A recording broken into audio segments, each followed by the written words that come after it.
हम कैसे वादे कर रहे थे और फिर पूरा नहीं करते। मिसाल के तौर पे अपनी फितरत का ये हिस्सा बना लें कि जब मैंने किसी से वादा किया है ना, अब मैंने पूरा करना है। हाँ, शरीयत के दायरे में रहकर वादा जरूर निभाना है।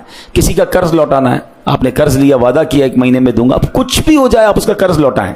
अच्छा, नहीं लौटा सकते, इंसान है तो भाग ना जाएं, छुप ना जाएं, उससे बात करें, उसके पास पहले चले जाएं। भाई 30 दिन के लिए मांगा था, 28वें दिन पहुंचे उसके पास, उससे रिक्वेस्ट करें कि भाई वादा था, मैं आ गया हूं, ये पूरे नहीं हो सके, थोड़े ले लो और थोड़ा सा मुझे टाइम दे दो। वो क्यों नहीं देगा टाइम?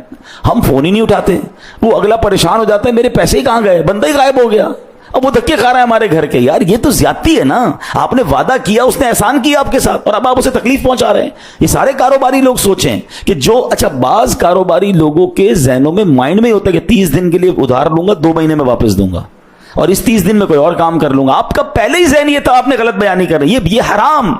आपने उस बेचारे से रेट 30 दिन का लिया और पैसे देने 3 महीने में, उसका तो जो नफा मरना था मर गया, उसका बिजनेस डिस्टर्ब होना था हो गया, आप दोनों का झगड़ा अलग हुआ, वादा खिलाफी अलग हुई। क्या कर रहे हैं ऐसा?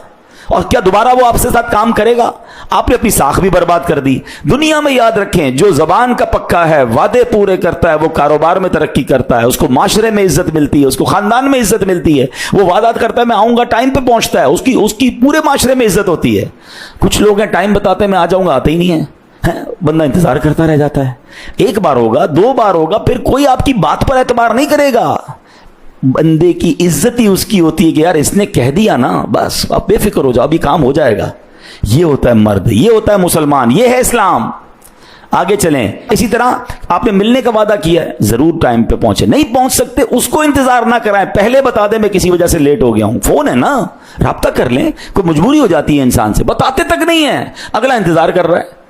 नहीं, ये दुरुस्त तरीका नहीं है। बिल्कुल इसी तरह नेक कामों के भी लोग वादे कर लेते हैं, भाई फिक्र ना करें मैं इज्तिमा में आऊंगा, या मैं फलां जगह पर डोनेशन के लिए वादा कर लेते हैं, काफिले के लिए वादा कर लेते हैं। किसी भी चीज का आपने वादा किया, आप पूरी कोशिश करें कि वो वादा निभाएं।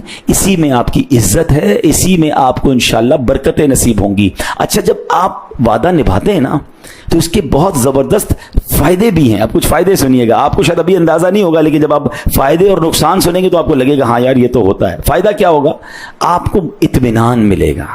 आपने किसी से वादा किया, आप टाइम पे पहुंच गए, आपने वक्त पे पैसे दे दिए, आपने वक्त पे बात पूरी कर ली, आपको इत्मीनान एक कल्ब मिलेगा। सबसे बड़ी चीज तो है ही सुकून ना। अच्छा, फिर अब अहद निभाने वाले की तबीयत में नज़्म ज़ब्त, डिसिप्लिन पैदा हो जाता है। उसको पता है मेरी दिन का शेड्यूल ये है, मैंने फलां से ये वादा किया है, वो डिसिप्लिन के साथ लाइफ गुजारता है। फिर इसके साथ एतमाद लोगों में बढ़ता है, लोगों में जनाब भरोसा बढ़ता है, एहसास जिम्मेदारी